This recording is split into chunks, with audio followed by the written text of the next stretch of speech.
आज का भारत अपने स्वाभिमान, मान सम्मान की रक्षा करने के लिए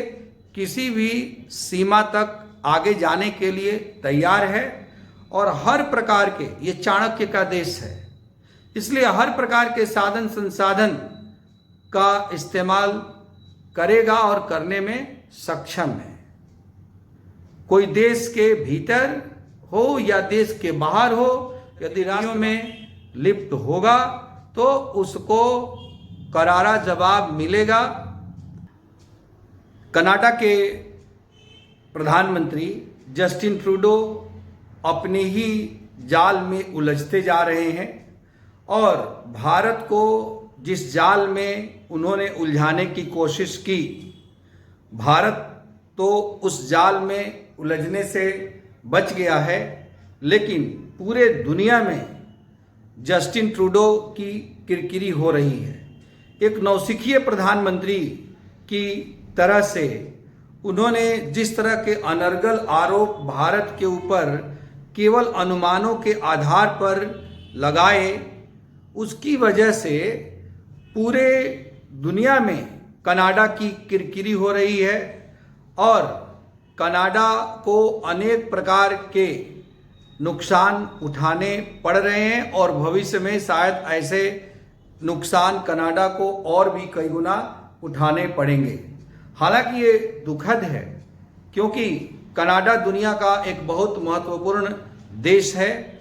और इस रूप से जस्टिन ट्रूडो के प्रधानमंत्री बनने के बाद से कनाडा में घटित होने वाली घटनाओं को छोड़ दिया जाए तो भारत और कनाडा के बीच बहुत अच्छे संबंध रहे हैं। यहाँ तक कि अभी 2015 में ही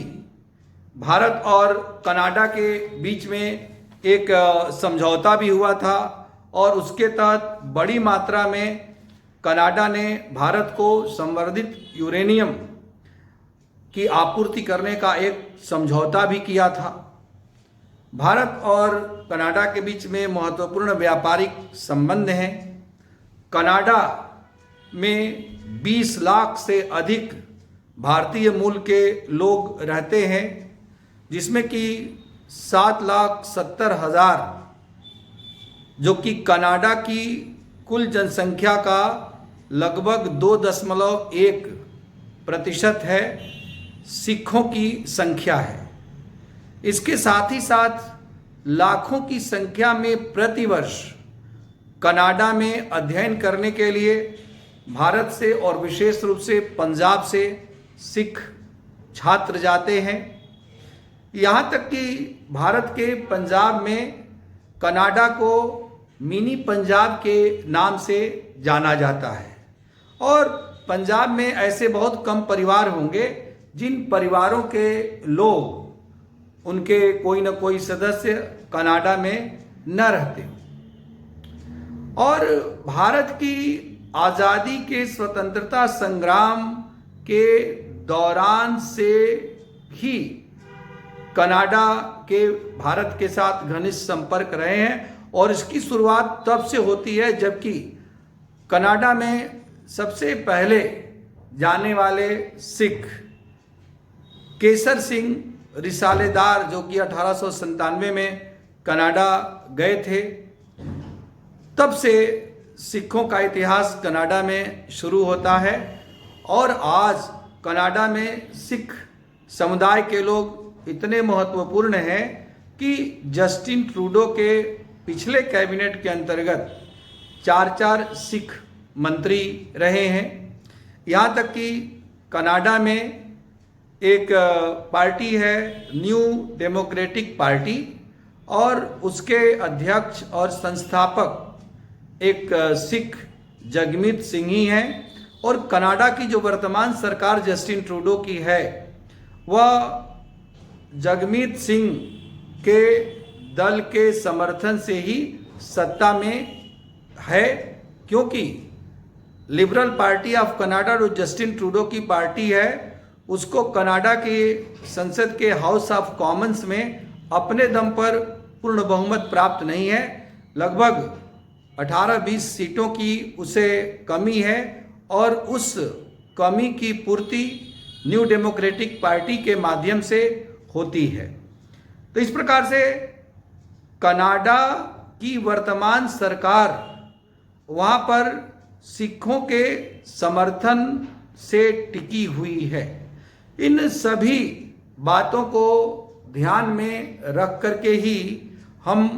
वर्तमान कनाडा और भारत के बीच के विदेश संबंधों में आए तनाव को बेहतर ढंग से समझ सकते हैं। इसके साथ ही साथ हमें यह भी ध्यान रखना चाहिए, जो लोग अंतर्राष्ट्रीय राजनीति के छात्र हैं वो समझते होंगे, अंतर्राष्ट्रीय राजनीति में एक खेल सिद्धांत या गेम थ्योरी होता है और वास्तव में यह अंतर्राष्ट्रीय राजनीति भी एक खेल की तरह से है और वास्तव में कहा जाए तो शतरंज के खेल की तरह से है, जिसमें विभिन्न देश रूपी खिलाड़ियों के द्वारा शतरंज की बिसात पर अपनी अपनी मुहरें बिछाई जाती हैं और चाल चले जाते हैं अपने राष्ट्रीय हितों को बढ़ाने के लिए। हमें यह भी याद रखना चाहिए कि विदेश नीति, चाहे वह भारत की हो, चाहे कनाडा की या दुनिया के किसी भी देश की हो, विदेश नीति किसी भी देश के अपने हितों की पूर्ति का एक साधन है। इसलिए जो डोमेस्टिक पॉलिसी या घरेलू नीति है उसी का ही बाह्य प्रतिफलन विदेश नीति है। कनाडा की वर्तमान सरकार अंदरूनी तौर पर अनेक प्रकार के अपने घरेलू संकटों से घिरी हुई है और स्वयं जस्टिन ट्रूडो का व्यक्तिगत जीवन भी विवादों से भरा हुआ है। अपने देश की जनता का ध्यान इन सब चीज़ों से भटकाने के लिए उन्होंने वर्तमान विवाद को उछाला, जिसके तहत उन्होंने कहा कि उन्हें 5i नामक खुफिया संस्था के माध्यम से ये पता चला कि एक कनाडाई नागरिक, जो कि वास्तव में भारतीय ही था और भारत सरकार ने उसको भगोड़ा आतंकवादी घोषित किया था, हरदीप सिंह निज्जर। तो उस हरदीप सिंह निज्जर की रहस्यमय परिस्थितियों में कनाडा में जो हत्या हुई, उस हत्या में भारत और भारत की खुफिया एजेंसी रा के एजेंटों का हाथ है। और ये बयान खुद जस्टिन ट्रूडो ने कनाडा की संसद में दिया। निश्चित रूप से कनाडा की राजनीति में अपने घटते प्रभाव को बढ़ाने के लिए उनके द्वारा यह बयान दिया गया था, बिना किसी ठोस साक्ष्य के, बिना किसी ठोस सबूत के। दरअसल कुछ कोइंसिडेंस कह सकते हैं, कुछ ऐसी घटनाएं घटित हुई, जैसे कि कुछ समय पहले मई में परमजीत सिंह पंजवाड़ा नाम के एक सिख आतंकवादी, जो भारत में वांछित था, उसकी रहस्यमय परिस्थितियों में पाकिस्तान में मृत्यु हो गई। ये कहा जाता है कि उसकी मृत्यु विष से हुई थी। इसी प्रकार से अवतार सिंह खांडा नाम के एक खालिस्तानी विचारधारा वाले सिख की हत्या ब्रिटेन में जून में हो गई थी। अभी ये दो घटनाएं घटित ही हुई थी कि उसके बाद 18 जून को हरदीप सिंह निज्जर की हत्या कर दी गई। अब इन तीनों घटनाओं को यदि देखा जाए तो तीनों में समानता ये है कि तीनों ही खालिस्तानी विचारधारा के थे और इन तीनों का भारत के प्रति विरोधी रुख स्पष्ट था और इसमें से कुछ तो भारत सरकार के द्वारा घोषित आतंकवादी थे और भारत के भगोड़े थे। इन्हीं में से हरदीप सिंह निज्जर आगे चल कर के सन 2000 में भारत सरकार के द्वारा उसे भगोड़ा आतंकवादी घोषित किया गया और कनाडा में गया और कनाडा में उसने एक खालिस्तान आंदोलन के लिए एक तथाकथित फोर्स संगठन का गठन किया और फिर वो वहाँ एक गुरुद्वारे का ग्रंथी भी बन गया, लेकिन मूलतः तो वो आतंकवादी है और उसकी रहस्यमय परिस्थितियों में हत्या कर दी गई। 3 महीने बाद, पूरे 3 महीने बाद 18 जून को यह हत्या हुई और 18 जून के बाद 18 सितंबर को अचानक सपने में जस्टिन ट्रूडो ने देखा कि निज्जर की हत्या भारत के खुफिया एजेंसियों के एजेंटों के द्वारा की गई है या करवाई गई है, और इस प्रकार से उन्होंने कनाडा की संसद में एक बम फोड़ दिया। प्रश्न ये उठता है कि सच्चाई क्या है? तो अंतर्राष्ट्रीय स्तर पर 2 देशों के बीच संबंध में इतने सतही स्तर पर किसी देश के प्रधानमंत्री के द्वारा किसी दूसरे देश पर आरोप लगाया जाना वास्तव में या तो पहले से ही उन देशों के बीच में बहुत खराब संबंध हो, तनावपूर्ण संबंध हो, तब तो समझ में आता है।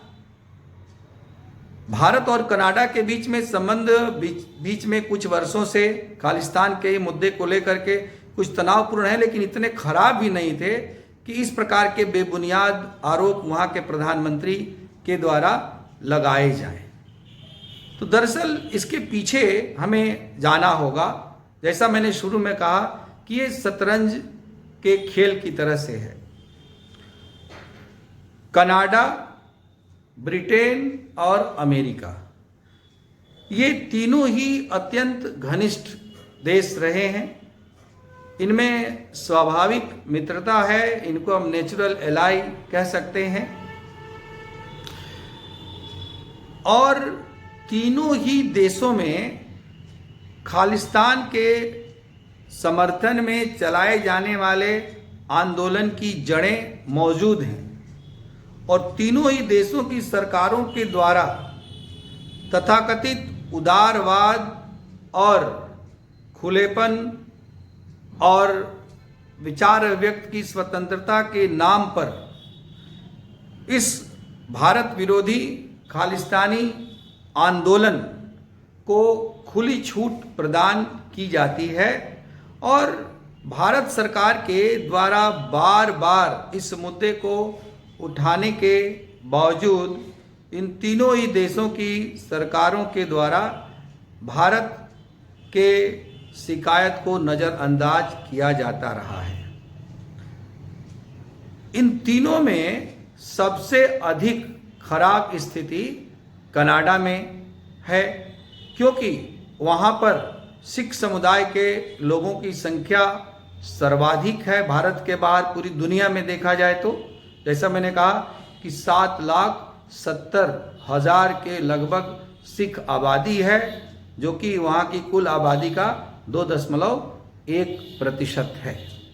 इसलिए स्वाभाविक है कि खालिस्तानी विचारधारा के लोगों की संख्या भी वहीं पर है और मजबूरी कहें या जानबूझ करके कहें, जस्टिन ट्रूडो की सिखों के ऊपर अपनी सरकार को बनाए रखने के लिए निर्भरता की वजह से वहाँ की सरकार इनको अप्रत्यक्ष रूप से बहुत अधिक प्रश्रय भी दे रही है। हाल के वर्षों में ऐसी कई घटनाएं घटित हुई खालिस्तानी आंदोलनकारियों के द्वारा कनाडा में, जो कि भारत के लिए बहुत आपत्तिजनक थी और भारत सरकार ने औपचारिक रूप से कनाडा के समक्ष इस मुद्दे को उठाया भी। इसमें अभी कुछ समय पहले कनाडा के ब्रैम्पटन में ऑपरेशन ब्लू स्टार की स्मृति में वहाँ के खालिस्तान समर्थक सिख समुदाय के लोगों के द्वारा एक झांकी निकाली गई और उस झांकी में भारत की पूर्व प्रधानमंत्री, राष्ट्र के लिए शहीद होने वाली स्वर्गीय इंदिरा गांधी को खून से लथपथ दिखाया गया और उस झांकी में पगड़ी पहने हुए दो लोगों को उनकी ओर बंदूक ताने हुए दिखाया गया था। भारत सरकार ने स्पष्ट रूप से इसके विरुद्ध आपत्ति जताई कि इस प्रकार की गतिविधियों को कनाडा की सरकार रोके। ये आपस के द्विपक्षीय संबंधों को खराब करने वाली घटनाएं हैं। फिर भी कनाडा सरकार ने इस संबंध में कोई ठोस कार्रवाई नहीं की और ना ही कार्रवाई करने का कोई आश्वासन दिया। अभी ये सब बातें चल ही रही थी कि इसी बीच में हरदीप सिंह निज्जर की रहस्यमय परिस्थितियों में हत्या कर दी गई। अब वास्तव में देखा जाए तो ये कनाडा का अंदरूनी मामला है और कनाडा की जो वर्तमान सरकार है वह अपने यहाँ कानून व्यवस्था को बनाए रखने में विफल है और उसका ठीकरा वह भारत के ऊपर फोड़ रही है। दरअसल जब कुछ वर्ष पूर्व जस्टिन ट्रूडो अपने प्रथम कार्यकाल के दौरान भारत की यात्रा पर आए थे और उनके भारत विरोधी आंदोलनकारियों के प्रति सहानुभूति की वजह से भारत सरकार ने उनकी भारत यात्रा के दौरान कोई बहुत गर्मजोशी नहीं दिखलाई। तब से जस्टिन ट्रूडो के मन में खटास था। इसी बीच में G20 सम्मेलन में भाग लेने के लिए जस्टिन ट्रूडो आए। इस दौरान भारत सरकार ने जिस तरह से सबके लिए व्यवस्था की थी वैसे ही इनके लिए भी व्यवस्था की थी। ललित होटल में इनके लिए प्रेसिडेंशियल स्वीट बुक किया गया था, लेकिन इन्होंने उस प्रेसिडेंशियल स्वीट के बदले एक सामान्य कमरे में रुकने के लिए जिद की और अंततः वो उसी सामान्य कमरे में ठहरे। इसी बीच में उनके हवाई जहाज के खराब होने की बात उड़ी और भारत में 36 घंटे इस वजह से उनको रुकना पड़ा। हालांकि ऐसी घटनाएं भी आई कि स्नीफर डॉग्स के द्वारा उनके जहाज में कुछ ड्रग जैसी चीज होने को सूंघा गया और इस सब पूरे मामले को दबाने के लिए, रफा दफा करने के लिए भारत में उनको कुछ घंटे अतिरिक्त रूप में रुकने पड़े। अब ये रहस्य का विषय है कि वास्तविक मुद्दा क्या है क्या नहीं है। जब जस्टिन ट्रूडो भारत आए G20 के अंतर्गत तो भारत के प्रधानमंत्री श्री नरेंद्र मोदी से अलग से उनकी बात हुई और उसके अंतर्गत प्रधानमंत्री नरेंद्र मोदी ने उनसे स्पष्ट रूप से कहा कि कनाडा में भारत विरोधी और खालिस्तान के समर्थन वाली जो गतिविधियां घटित हो रही हैं, कनाडा सरकार के द्वारा उसके विरुद्ध कार्रवाई करनी चाहिए और यह भारत और कनाडा के बीच द्विपक्षीय संबंधों के लिए बहुत जरूरी है। तो इसके बदले में कनाडा के प्रधानमंत्री जस्टिन ट्रूडो ने, जैसा कि ट्रूडो ने खुद कहा कि उन्होंने भारत के प्रधानमंत्री से यह कहा कि खुद भारत के द्वारा कनाडा के नागरिक की हत्या करवाई गई है, हरदीप सिंह निज्जर की, और भारत सरकार इस संबंध में समुचित कार्रवाई करे। और उन्होंने कहा कि भारत के अधिकारियों को या अन्य जो जिम्मेदार पदाधिकारी हैं उनको इस संबंध में सूचना कनाडा के द्वारा दे दी गई है, फिर भी इस संबंध में भारत के द्वारा किसी भी प्रकार का सहयोगपूर्ण बर्ताव नहीं किया गया है। भारत सरकार ने सिरे से इस आरोप को खारिज कर दिया है। भारत सरकार के विदेश मंत्रालय के प्रवक्ता अरिंदम बागची ने स्पष्ट रूप से कहा, यहाँ तक कि हमारे विदेश मंत्री एस जयशंकर ने भी कहा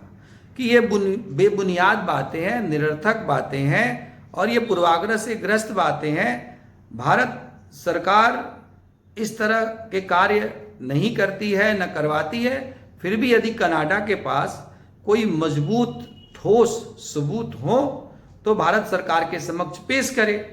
भारत सरकार उन सबूतों की सत्यता को परखने के बाद उसके अनुसार निश्चित रूप से कार्रवाई करेगी। लेकिन इस प्रकार के अभी तक कोई भी ठोस सबूत कनाडा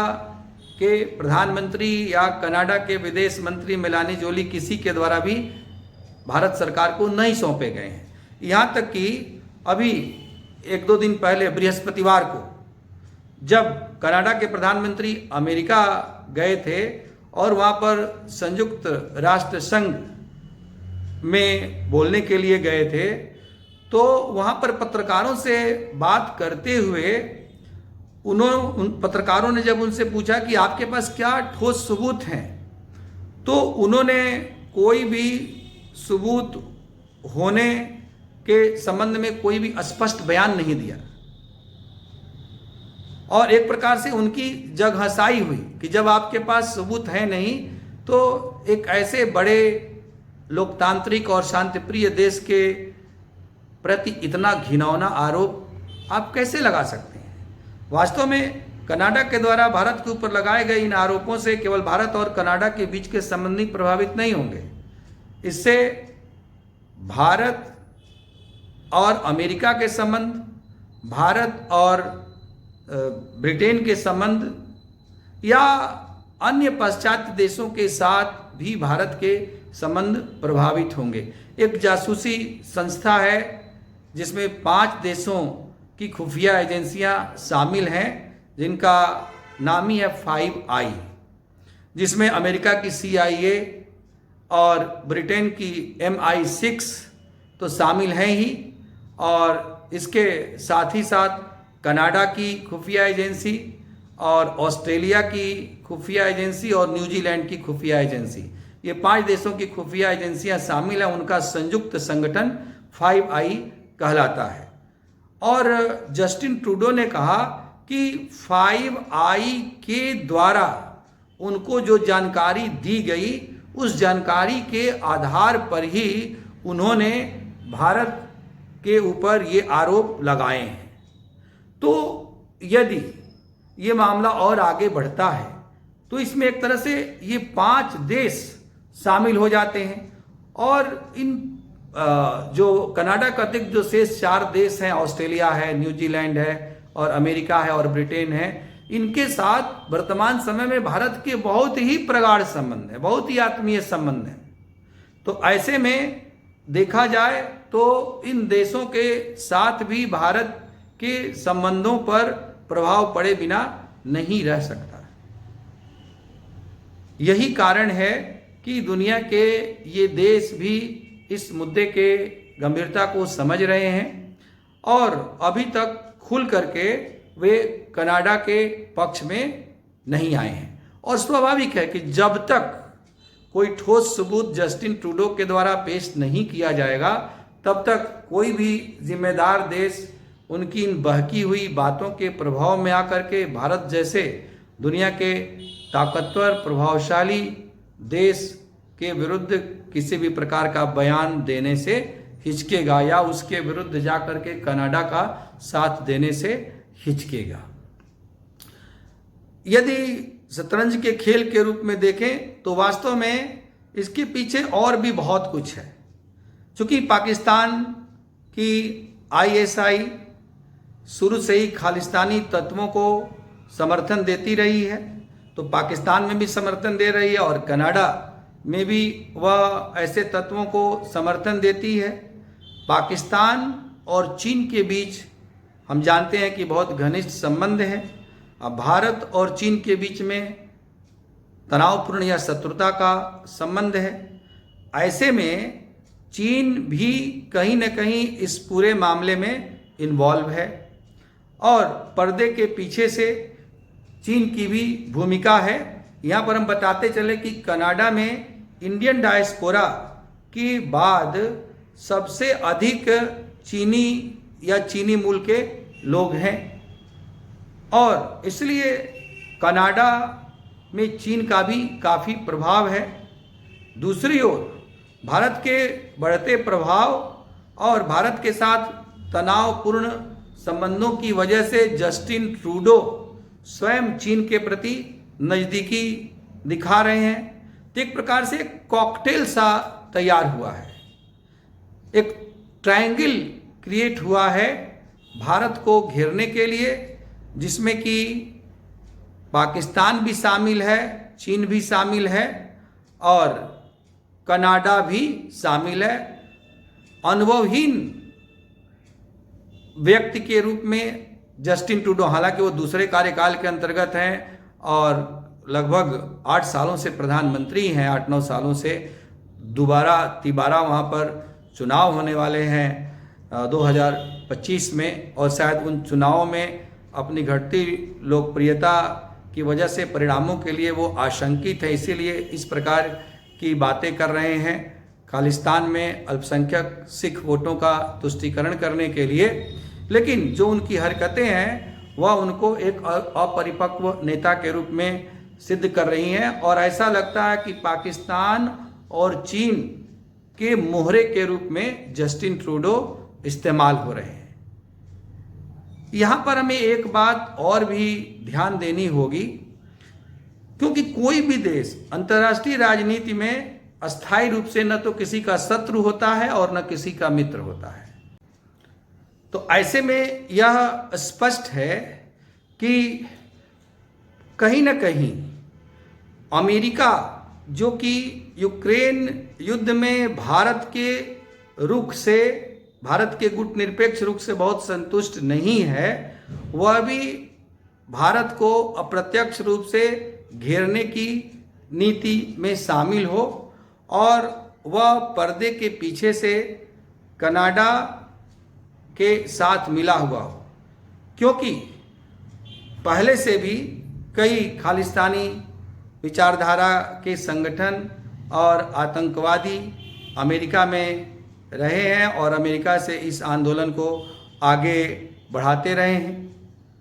गुरपतवंत सिंह पन्नू जैसे खालिस्तानी नेता अमेरिका से ही अपनी सारी गतिविधियों को संचालित करते हैं,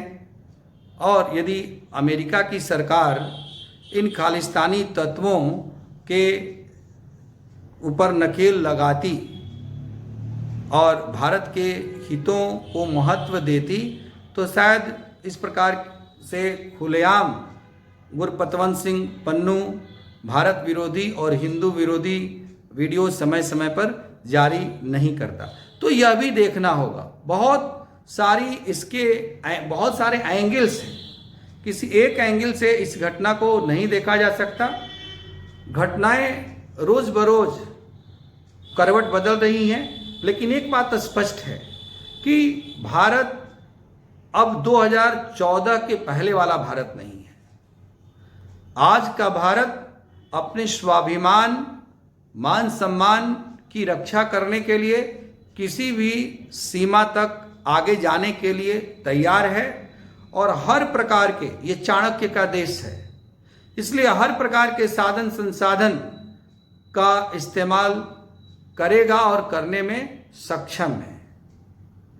कोई देश के भीतर हो या देश के बाहर हो, यदि राष्ट्र में लिप्त होगा तो उसको करारा जवाब मिलेगा, और यदि कोई ऐसी ताकत या कोई अन्य देश ऐसे तत्वों का समर्थन करता है तो भारत सरकार उसको भी बर्दाश्त नहीं करेगी। भारत की विदेश नीति और एक महाशक्ति के रूप में भारत के लिए यह घटना एसिड टेस्ट की तरह से है। यदि इस एसिड टेस्ट में भारत सफल हो जाता है तो प्रधानमंत्री मोदी और स्वयं भारत दुनिया में निश्चित रूप से महाशक्ति के रूप में स्थापित हो जाएगा। अभी तो अघोषित रूप से स्थापित हुआ है महाशक्ति के रूप में, लेकिन यदि इस घटना में भारत ने अपने शर्तों के अनुसार, अपने हितों के अनुसार अपने वर्चस्व को स्थापित किया तो निश्चित रूप से भारत दुनिया की महाशक्ति का प्रमाण पत्र हासिल कर लेगा। देखते हैं मित्रों आगे क्या होता है। आशा है आपको वीडियो अच्छा लगा होगा। आपसे आग्रह है कि वीडियो को अधिक से अधिक लाइक करें और अपने सुझाव भी प्रस्तुत करें। धन्यवाद।